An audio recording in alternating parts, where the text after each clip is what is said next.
அமைச்சர் கீர்த்தனாவோட கருத்து சர்ச்சைக்குரியதா இருக்கு, எல்லாரும் கமெண்ட் அடிக்கிறாங்க. அது ஒரு நரேட்டிவ் வந்து செட் பண்ணுறாங்க. அதாவது அந்த அமைச்சர் பொறுத்த வரைக்கும் அவங்க தொகுதிக்குட்பட்ட ஒரு பள்ளியில், ஒரு அரசு பள்ளிகளுக்கு போய் அங்கே ஆய்வு பண்ண போயிருக்கிறாங்க.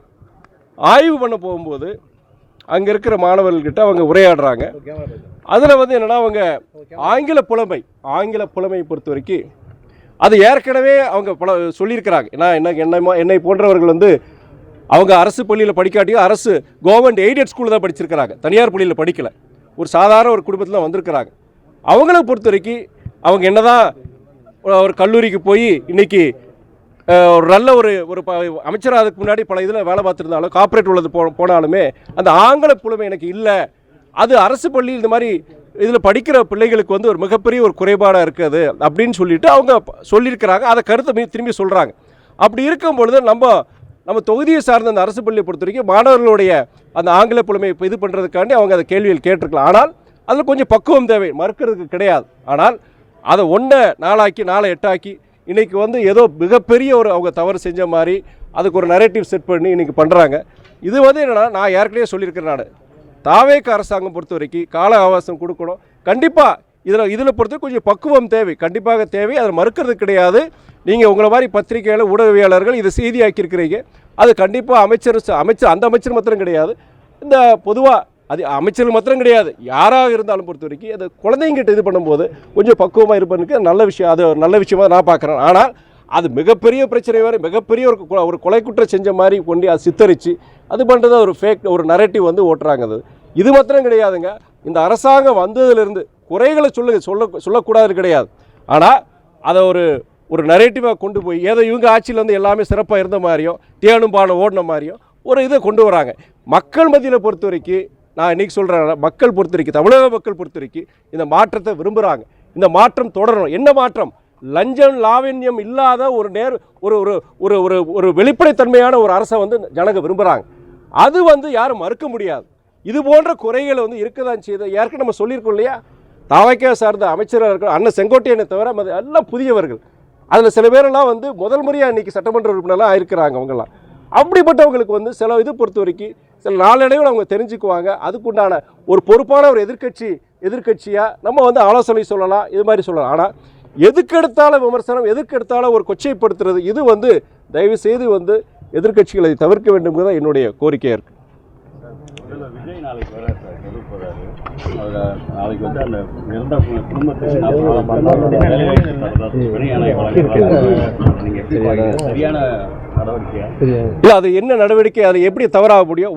ஒரு விபத்தில் ஒரு 41 பேர் இறந்துருக்கிறாங்க. அந்த விபத்து பொறுத்தவரைக்கும் விசாரணை நடந்துகிட்ருக்கு. எதனால் அந்த விபத்து நடந்து விசாரணை நடந்துகிட்ருக்கு. அது ஒரு அன்றைய அரசுடைய அஜாக்கிரதை போக்கா, இல்லை காவல்துறையுடைய அஜாக்கிரதை போக்கா, இல்லை நிகழ்ச்சி நடத்துகிறவங்களோட அஜாக்கிரதை போக்காங்கிறது விசாரணை இன்னும் விசாரணை முடியல.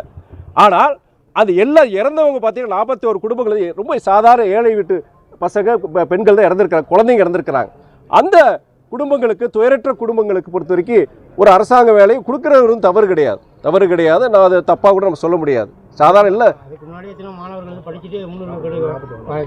அதாவது இல்லை, நீங்கள் ஒன்றே ஒரு கேள்வி கேட்குறீங்க.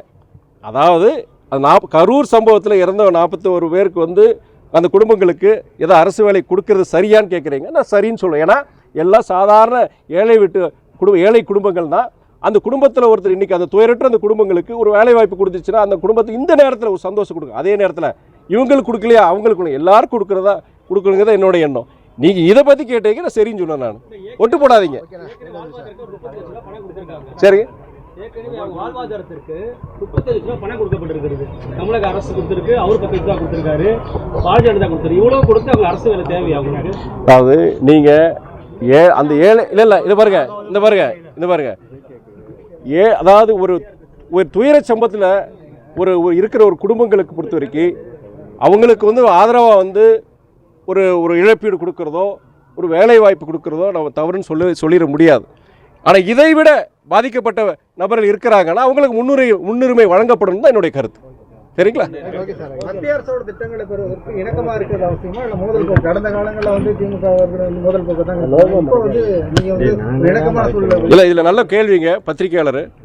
ஒரே ஒரு விஷயங்க, ஒன்றிய அரசு பொறுத்த வரைக்கும் இது நம்முடைய முதலமைச்சர் தெளிவாக சொல்லியிருக்காரு, நம்ம அரசாங்கம் தெளிவாக சொல்லியிருக்கு. என்ன சொல்லியிருக்காங்கன்னா, ஒன்று அரசியல் காரணங்களுக்காக எதிர்க்கிறது அது ஒரு விஷயம், அதில் நம்ம எந்த விதத்திலையும் நிலைப்பாட்டில் மாற்றம் கிடையாது.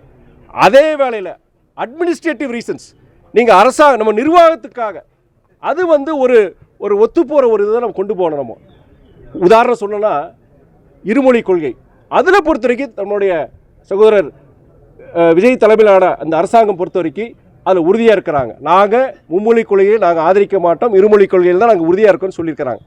அதே மாதிரி பல நம்முடைய கடந்த காலங்களில் தமிழக நலனுக்காக பின்பற்றப்பட்ட சில விஷயங்கள் பொறுத்த வரைக்கும் அது தொடரும்னு சொல்லியிருக்கிறாங்க. ஆனால் ஒன்றிய அரசு சாராமல் ஒன்றிய அரசுடைய ஒத்துழைப்பு இல்லாமல் இங்கே அரசாங்கம் நடத்த முடியுமாங்கிற கண்டிப்பாக அது முடியாது. அது வந்து என்னென்னா அந்த ஒரு மோதல் போக்கை கண்டிப்பாக அதை வந்து நம்ம தவிர்க்கணுங்கிறதா ஒரு அரசாங்கம் சொல்லியிருக்கிறாங்க. அதில் எந்த தவறு நான் பார்க்கல. நான் நீங்கள் அரசியல் ரீதியாக கொள்கை ரீதியாக நீங்கள் எதிர்க்கலாம் செய்யலாம். ஆனால் தமிழ்நாட்டுக்கு வர வேண்டிய நிதிகள், தமிழ்நாட்டுக்கு வர வேண்டிய திட்டங்கள், அந்த திட்டங்களை நிறைவேற்றக்கூடிய நிதி இது இல்லாமல் நம்ம நடத்த முடியாது. அதை பொறுத்த வரைக்கும் நீங்கள் பிரதம மந்திரி சந்திக்கிறதோ இல்லை அமைச்சர்களை சந்திக்கிறதோ இது கடந்த காலம் சந்திச்சு தான் பேசிட்டு தான் இருந்தாங்க அவங்க. இப்போயே அது தொடர தான் செய்யுது. எப்படி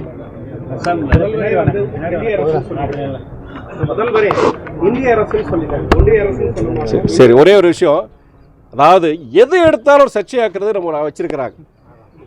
இது இந்திய அரசு சொல்லலாம், ஒன்றிய அரசு சொல்லலாம். இப்போ இந்திய அரசு சொல்லக்கூடாதுன்னா அப்புறம் என்ன பாகிஸ்தான் அரசு சொல்ல முடியும், சீனா அரசு சொல்ல முட்டா பையெல்லாம் இருக்கானுங்க. உங்களை சொல்லலைங்க, சொல்கிறவனே சொல்கிறேன் நான்.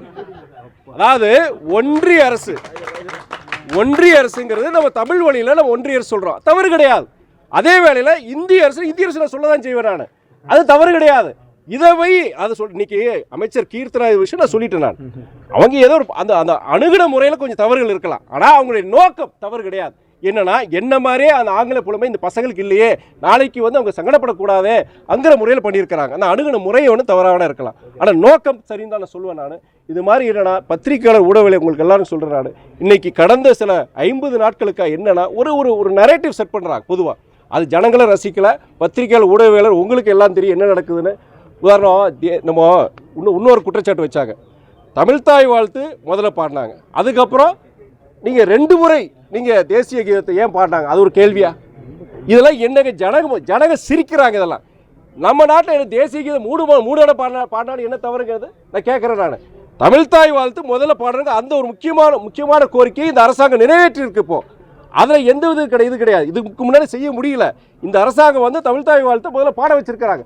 அதுக்கப்புறம் 2 முறை தேசிய கீதத்தை பாடியிருக்கிறாங்க. இதில் என்ன தவறு? எதுக்கு எடுத்தாலும் குத்தன்னு சொன்னால் எப்படி இது பண்ணுறது? செய்திகளை உடனுக்குடன் தெரிந்து கொள்ள கீழ்கண்ட கேபிள் மற்றும் டிடிஹெச் நெட்வொர்க்குகளில் எம்நாடு செய்தி தொலைக்காட்சியை காணுங்கள். பாதகம் செய்பவரை கண்டால் நாம் பயம் கொள்ளலாகாது பாப்பா. மோதி மிதித்து விடு பாப்பா, அவர் முகத்தில் உமிழ்ந்து விடு பாப்பா. அண்மை செய்திகளை உடனுக்குடன் தெரிந்து கொள்ள இணைந்திருங்கள் எம்நாடு தொலைக்காட்சியுடன்.